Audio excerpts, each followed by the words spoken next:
Paz do Senhor Jesus a todos aí que vão ouvir essa mensagem, essa postagem. Senhor Jesus é bom, né? Por isso Ele nos concede a sua graça de anunciar a salvação em Cristo Jesus. E nós estamos aqui para gravar mais um vídeo.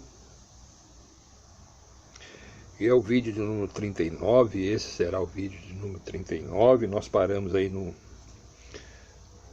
Evangelho que escreveu Marcos sobre Jesus, no seu capítulo de número 12, o último vídeo fomos até o verso 40. E Jesus ali no templo de Jerusalém, né? Em volta do templo, ao redor do templo, fazendo a obra de Deus que ele veio fazer, né? Pregar o Evangelho, anunciar a salvação que estava nele, né, que está nele, em Cristo Jesus. Salvação é essa que nós temos anunciado aqui, a mesma palavra, por isso que nós estamos aqui nesse propósito de anunciar, pregar e falar a respeito de Jesus. Entendamos, irmãos, que nos dias de hoje que vivemos, muitos evangelhos, muitas igrejas que pregam o Evangelho, falam do Evangelho, de alguma forma tenta, pelas suas pregações, pelos seus cultos, de alguma forma atrair as pessoas até a sua igreja, e assim elas possam ouvir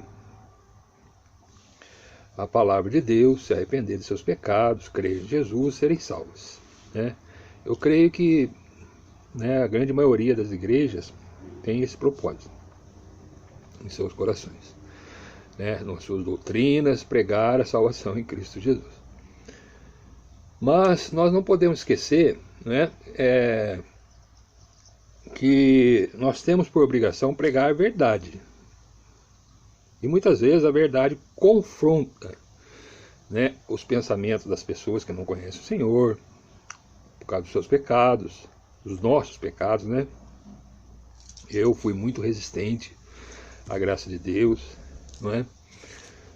E não aceitava, né, esse evangelho, não queria conhecer muitas vezes, rejeitava.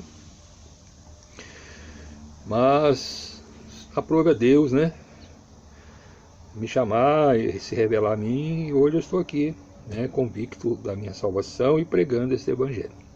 Mas as igrejas hoje, nessa intenção de atrair as pessoas, e muitas vezes não é a Jesus, não é levar as pessoas a Jesus, já que a função da igreja, entendo eu,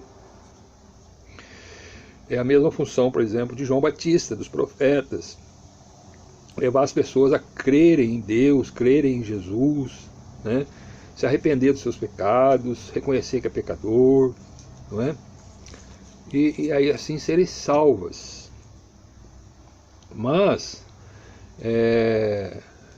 hoje em dia tem sido pregado em muitos lugares um evangelho de facilidades. E o evangelho não é uma vida fácil aqui na terra, né? Nós temos uma promessa de uma vida e vida abundante em Cristo Jesus, mas é uma vida futura, uma vida eterna, onde aí sim a palavra diz que ali não haverá mais choro, não haverá mais dor, não haverá mais morte, né? Quando que acontecerá isso? Quando nos for dada a vida eterna, que não está aqui neste mundo, né? Que não está aqui nessa terra. Nós não vamos viver eternamente nesta terra onde nós vivemos. Este mundo que hoje nós temos aqui, nós vemos, nós conhecemos, e isso está claro diante dos nossos olhos, né? A degradação do meio ambiente, a degradação da terra, o homem na sua soberba, achando que pode manipular todas as coisas, não é? O clima, a natureza, as coisas que Deus criou para a sua glória. Mas entendamos, existe uma ordem da parte de Deus, não é? Que um dia essas coisas terrenas, elas vão acabar.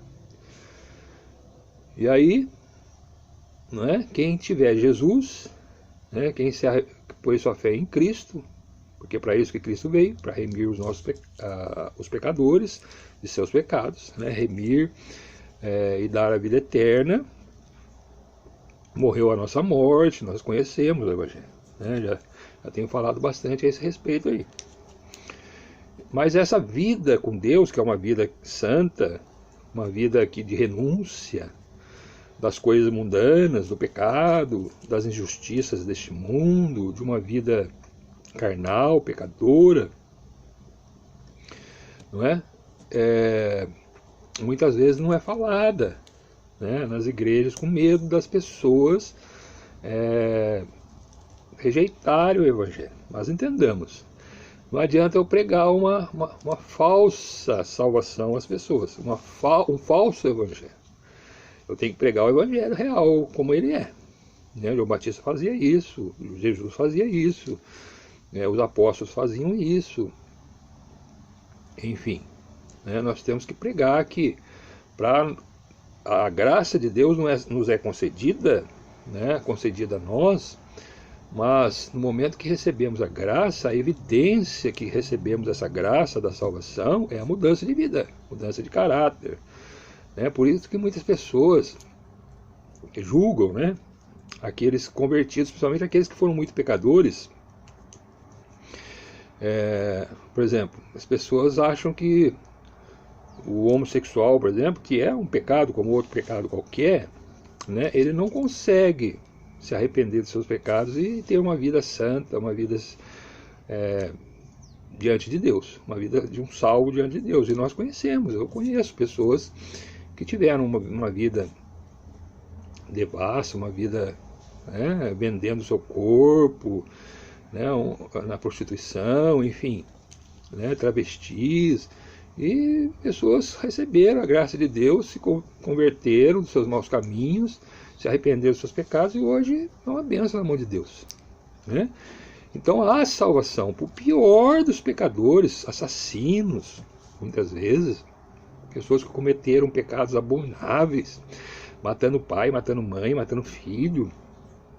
As pessoas condenam, né, essas pessoas, mas entendamos, há salvação para eles também, né? Porque o pecado é pecado.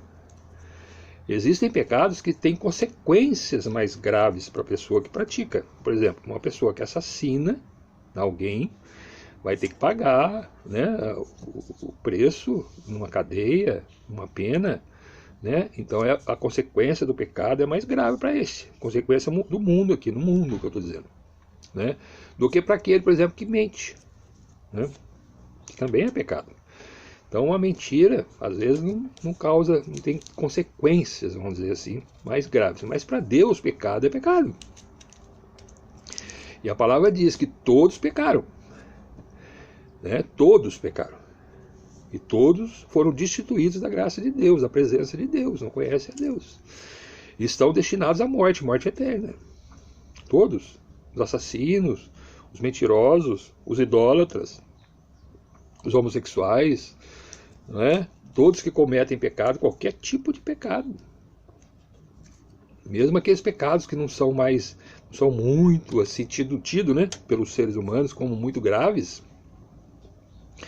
e até são exaltados no meio da sociedade, como a idolatria, como a mentira, às vezes, como o engano, enganar as pessoas, adultério, né, que as pessoas se vangloriam aí nos seus atos de adultério.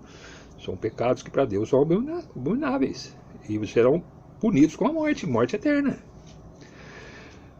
Mas para todos esses tem a salvação em Cristo Jesus. E para isso nós precisamos, né, ouvir o Evangelho, né, que tem sido anunciado, ouvir a salvação em Cristo, crer em Jesus, se arrepender dos nossos pecados, né, deixar os pecados e aí Deus vai fazendo a obra, o Espírito Santo vai fazendo a obra em nós e nós vamos aprendendo, andando com Deus. Deus vai nos ensinando através da sua palavra, vai santificando, até chegar aquele dia da salvação, ou que nós vamos descer à sepultura e ficar aguardando a ressurreição do último dia, ou mesmo quando Jesus vier, se ele vier, nós estivermos vivos ainda, né, que eu creio que está próxima a vinda de Jesus, para buscar o seu povo, e o fim do mundo está muito próximo. Nós estamos vendo aí, nós vamos ver aqui no texto de hoje, uma parte, né? Mas, então há salvação, né? Há salvação para todos, né? Mas aqueles que não se arrependerem, né? Então isso tem que ser falado, tem que ser dito, né? Mas o Evangelho hoje prega muita prosperidade, muita vida boa na terra, né? E Evangelho, irmãos, é renúncia, renunciar à nossa natureza carnal, renunciar às coisas do mundo, mundana, né?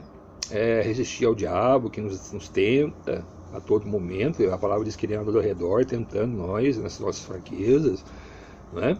Então, renunciar, nos juntar a Deus, né? Reconhecer que nós somos fracos, pecadores, mas o Senhor nos fortalece através do Espírito Santo, nos dá a salvação, e se apegar a Deus e caminhar neste mundo. E aí, ou você esteja na sepultura, ou esteja vivo quando Jesus voltar. Se você aquele que perseverar até o fim será salvo. A palavra diz: aquele que estiver firme em Cristo, na fé em Jesus, será salvo, né? Então observe, irmãos, que é só dessa forma que nós vamos ser salvos. Mas as igrejas hoje, por medo de perder membros, muitas vezes, por medo das pessoas rejeitarem, né, a sua palavra, a sua doutrina, começam a inventar coisas, outras, extra-evangelho, né, para que venha atrair as pessoas da sua igreja. Eu entendo até que a intenção é boa, mas uma vez que as pessoas venham à igreja, se elas não ouviram o evangelho da verdade, se elas não aprenderam mesmo a renúncia das coisas mundanas, a renúncia da carne, a soberba da vida, né, as concupiscências do mundo, da carne, dos olhos, enfim, não nos arrepender dos nossos pecados, não há salvação, não, né? Hoje a graça é graça, é graça para nós, mas para Deus custou caro, né? Para Deus nos salvar, para nos dar salvação em Cristo Jesus, que nós não fazemos, não merecemos, não pagamos, ele não foi, nós não fomos comprados por Deus por prata e ouro, nada disso. Nós fomos comprados pelo sangue de Jesus, né? Mas observe, é o sangue de Jesus que foi dado na cruz, a morte do Filho de Deus, para pagar os nossos pecados. Então é muito mais do que ouro, muito mais do que prata, é muito mais de qualquer riqueza mundana que nós tenhamos conhecimento aí. É o puro sangue de Jesus, o Filho de Deus, que foi derramado na cruz. É por esse sangue que nós somos redimidos. Temos os nossos pecados perdoados, não é por obra, porque nós fazemos isso, fazemos aquilo, pertencemos a essa religião ou aquela, ou somos bonzinho, porque bonzinho não tem ninguém, viu? Nós somos tudo ruim, raça ruim. A verdade é essa, né? Por causa do pecado que habita em nós, por causa do pecado que domina nós. Então nós somos raça ruim, por causa do pecado, né? E bom é só Deus. E é por Cristo Jesus que nós somos salvos da nossa maldade, da nossa iniquidade, dos nossos pecados. Essa é a verdade do Evangelho. Isso muitas vezes não é falado, né? Não é dito, né? Com medo de perder membros para a entidade religiosa. Isso é terrível. Tem que ser dita a verdade. Aquele que aceitar a verdade, né? Conhecereis a verdade vos libertará. Conheceu a verdade, recebeu a verdade, o Filho.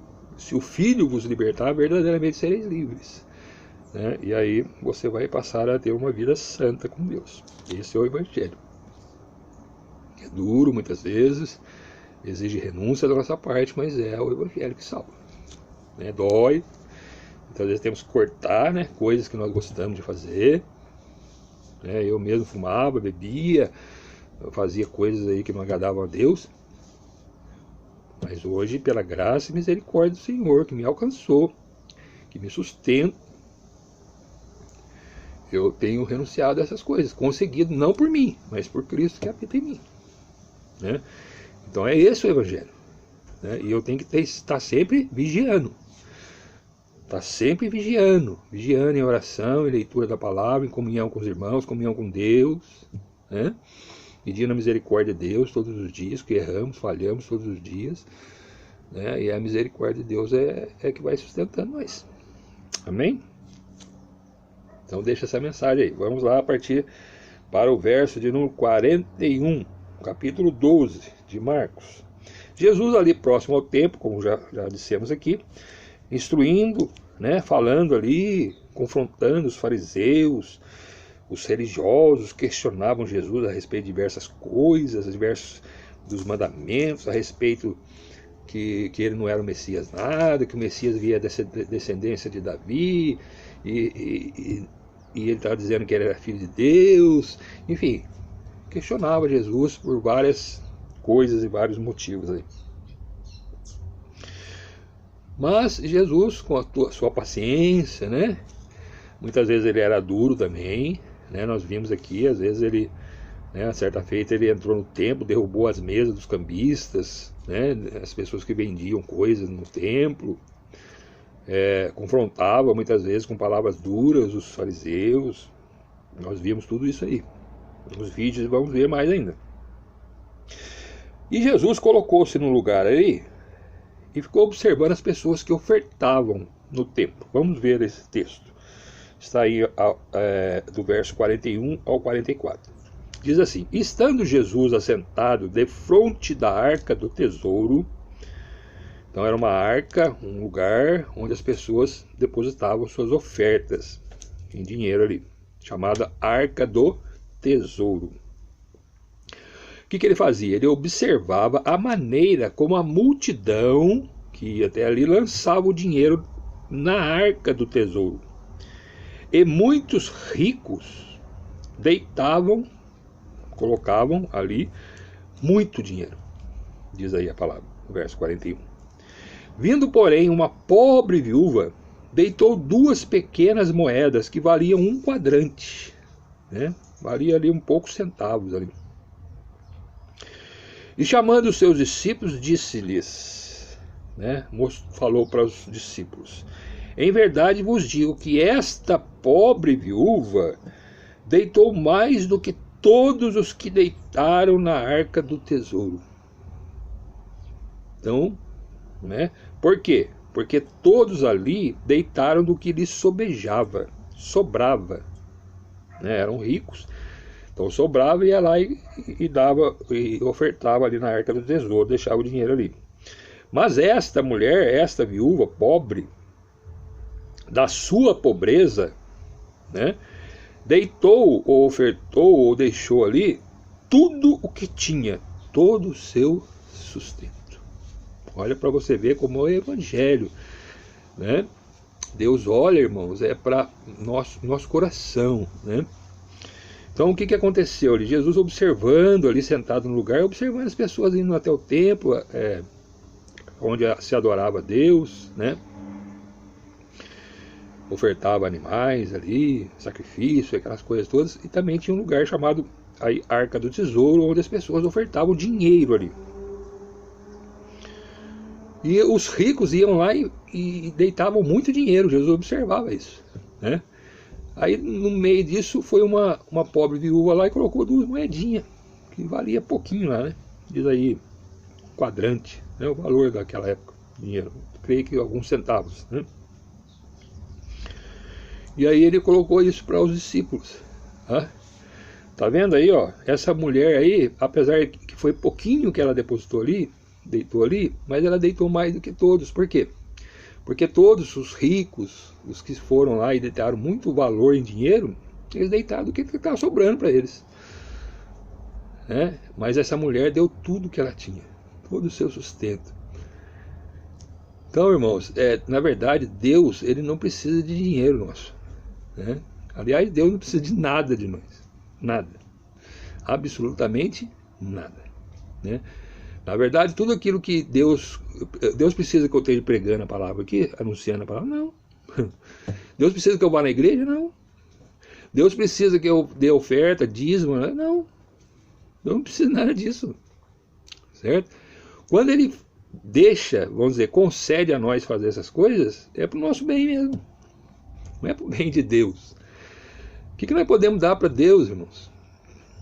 Que possa satisfazer a Deus de alguma forma, de alguma maneira, que Deus Obrigado, viu? Deus possa agradecer, não é? Obrigado por ter me ajudado.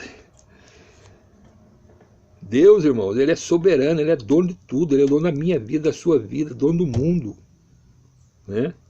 Ele é dono de tudo, dono do ouro, dono da prata, dono de tudo que tem no mundo é de Deus.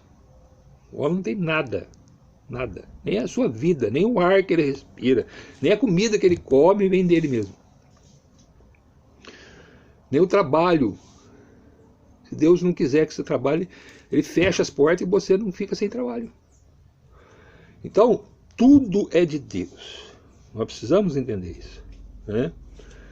E esses ricos aqui, eu entendo que Jesus colocou essa observação, por quê? Porque muitos vão lá e doam as coisas para a igreja, como que querendo negociar com Deus, né? Ó Deus, eu dei uma grande quantidade ali de dinheiro, eu preciso agora, o senhor, né? Irmãos, se nós negociar com Deus, nós estamos perdidos. Nós temos que doar com alegria. Deus não pede nada de nós, não. Agora, uma vez que você quer fazer alguma coisa com Deus, faça bem feito, faça de todo o seu coração, de toda a sua força. Olha aqui o primeiro de todos os mandamentos, que nós já falamos em outro vídeo aqui, né? O primeiro de todos os mandamentos que Deus deixou para nós é: ouve Israel, o Senhor teu Deus é o único Senhor. Único Senhor, único Deus. Amarás, pois, ao Senhor teu Deus de todo o seu coração, de toda a sua alma, de todo o seu entendimento e de todas as suas forças.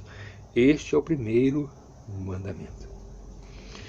E quando a gente ama Deus, irmãos, dessa forma, dessa maneira, né, acima de todas as coisas criadas, né, as pessoas adoram criaturas, as pessoas adoram pessoas, perdoe falar assim, mas objetos, adoram imagens feitas por mãos humanas.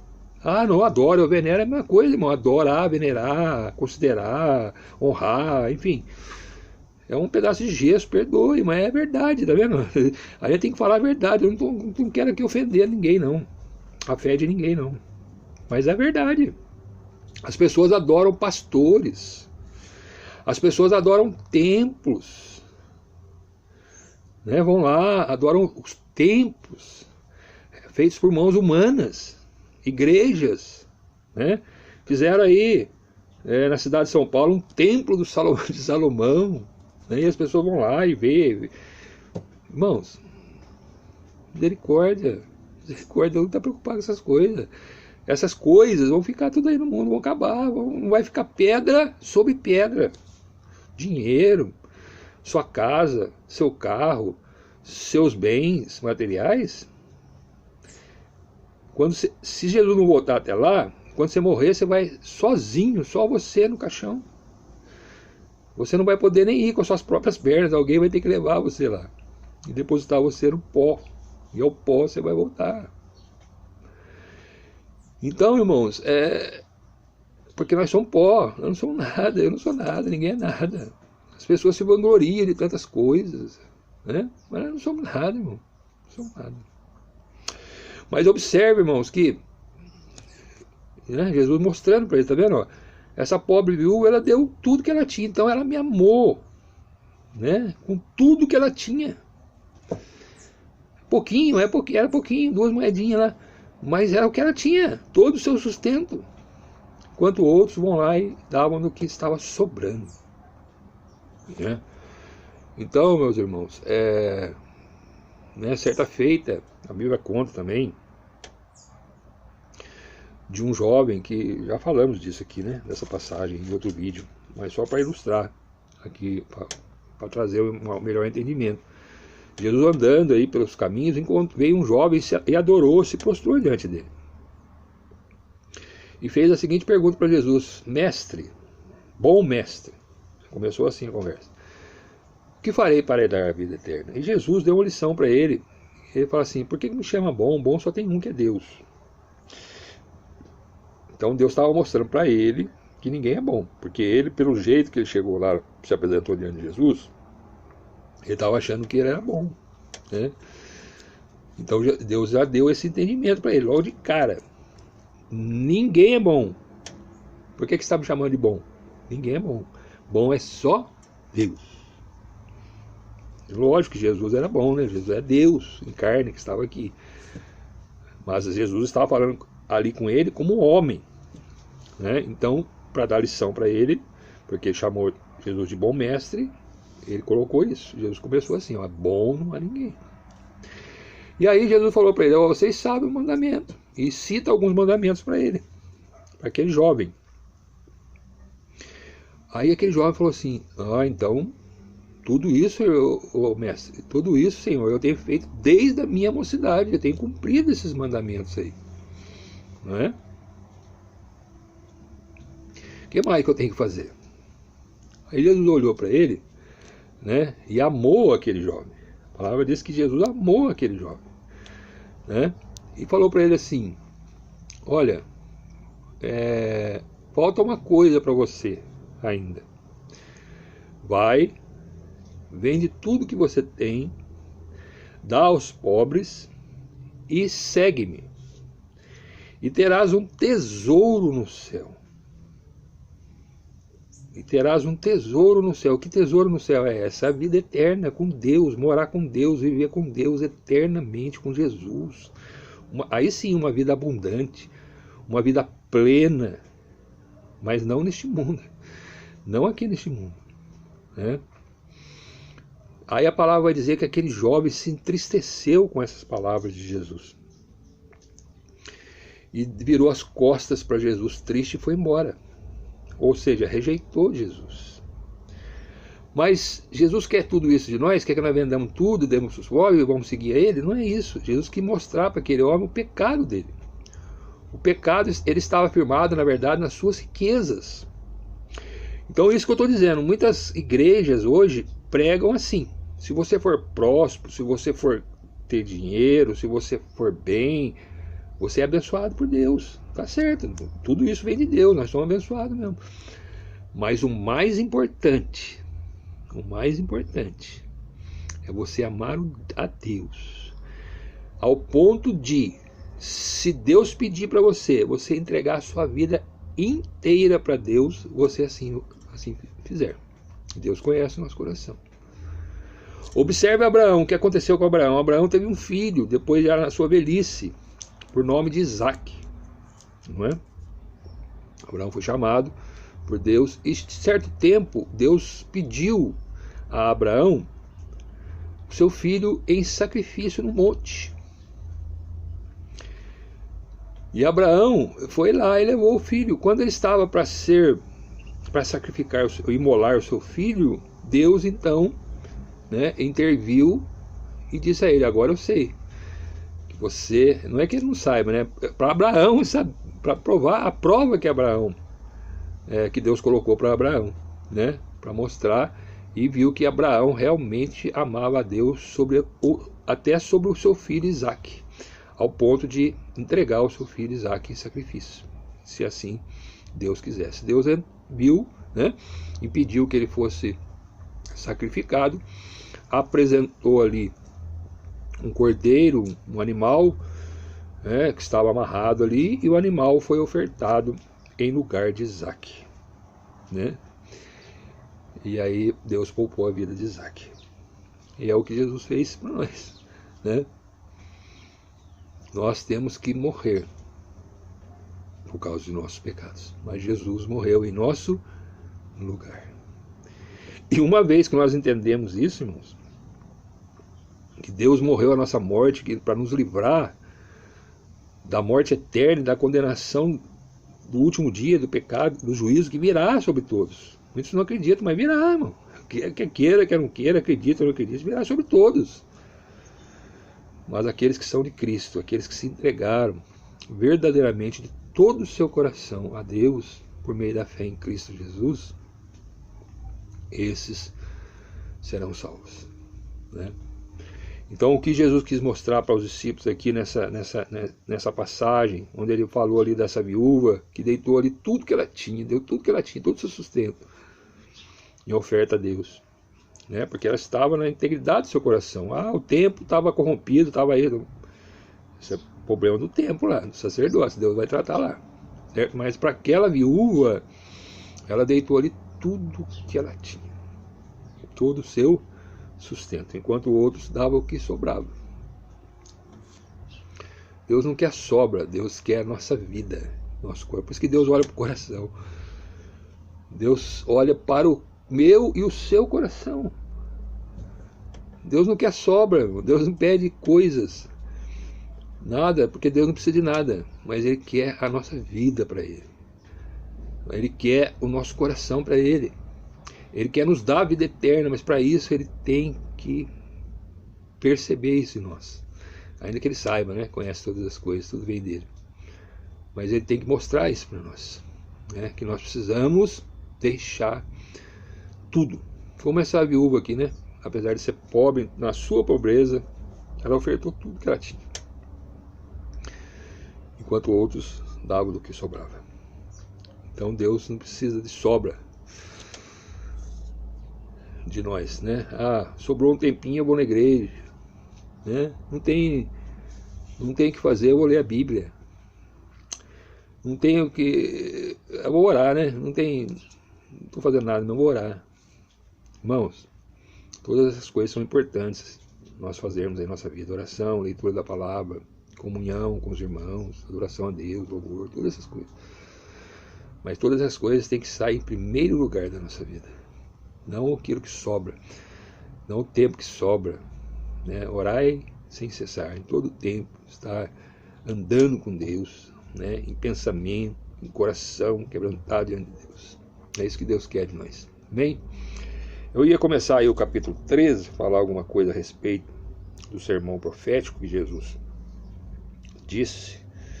Começa a dizer aí no capítulo 13, verso 1, mas como o texto já foi um pouquinho mais além daquilo que eu pensava, né? Falando aqui da oferta que essa viúva colocou ali na chamada Arca do Tesouro, né? E então nós vamos parar por aqui, ficar só nesses versos mesmo, do 41 ao 44 nesse vídeo, tá? Mas eu deixo essa mensagem para você. Deus não olha quantidade, né? Deus quer um coração quebrantado diante dele, uma fé verdadeira, genuína, né? Uma fé que seja íntegra, né? Para Deus, né? Tudo que nós temos vem de Deus, e tudo, se for assim o desejo de Deus, nós devemos entregar a Deus, né? Porque é Ele que sustenta, é Ele que nos dá, é Ele que nos abençoa, é Ele que faz tudo em nossas vidas. Então este é o Evangelho. Está vendo a dificuldade? Está vendo porque muitos não vêm para Jesus? Porque a verdade é essa, irmãos. O Evangelho é renúncia. É renúncia da nossa natureza carnal, pecadora, renúncia às coisas do mundo, que muitas vezes agrada a nossa carne, mas não agrada a Deus, né? Reconhecimento de pecado, reconhecer que nós somos pó e cinza, que estamos condenados, arrepender dos nossos pecados, receber Jesus como Salvador único da nossa vida. Mas muitas vezes a soberba, muitas vezes o orgulho religioso, a soberba da vida, né? As cobiças, as concupiscências que agradam a nossa carne do mundo, né? As pessoas rejeitam a Jesus em prol de uma vida passageira, uma vida que dura aí 60, para alguns 70, outros 80, 90 talvez. Alguns morrem mais cedo, né? Rejeitam a vida eterna, que está somente em Cristo Jesus. Amém? Então fica mais essa mensagem aí para você, para a sua família. Saiba que Jesus te ama ao ponto de dar a vida dele em seu favor, né? Você que ainda não conhece, não crê, não sei o que você está passando na sua vida, talvez alguma dificuldade. O acusador às vezes está acusando você de coisas que você fez no seu passado, pecados muitas vezes que você cometeu, e hoje te aflige a sua alma, a sua consciência, coisas, consequências que você está passando aí na sua vida, devido a erros que nós cometemos, e todo mundo comete, não tem ninguém que não erre, viu? E para acusar, para apontar, para jogar lá para baixo, tem um monte de gente. Mas Jesus quer salvar a nossa vida. Jesus tem vida e vida em abundância para nos dar. Né? Mas para isso nós precisamos reconhecer Jesus em nossa vida. E deixar as coisas deste mundo que são passageiras. Tudo passa. Tudo vai passar. O dinheiro vai acabar, vai passar. Do jeito que nós viemos para esse mundo, nós vamos sair dele. Sem R$1 no bolso. Agora, se nós buscarmos o reino de Deus em primeiro lugar, a palavra diz que as demais coisas necessárias o Senhor vai acrescentando, vai concedendo a nós. Aí buscamos o reino de Deus, que é eterno, que é a eternidade, que é as coisas de Deus, e Deus concede as coisas temporais para nós também. O nosso trabalho, né? As nossas vestes, o alimento, né? A nossa casa, enfim, Deus sabe o que nós precisamos e Ele vai cuidando de nós. Amém? Que assim você faça, né? Minha oração por você, pela sua casa, pela sua família, né? Que você venha receber de Deus essa salvação, tão grande salvação que é concedida através da fé em Cristo Jesus. Só Ele me salvou e só Ele pode salvar a sua vida e toda a sua casa. Amém? Que você assim o faça, receba aí Senhor Jesus como seu único e suficiente Salvador. Arrependa do seu pecado e seja salvo. Em nome de Jesus, Deus abençoe você. Amém.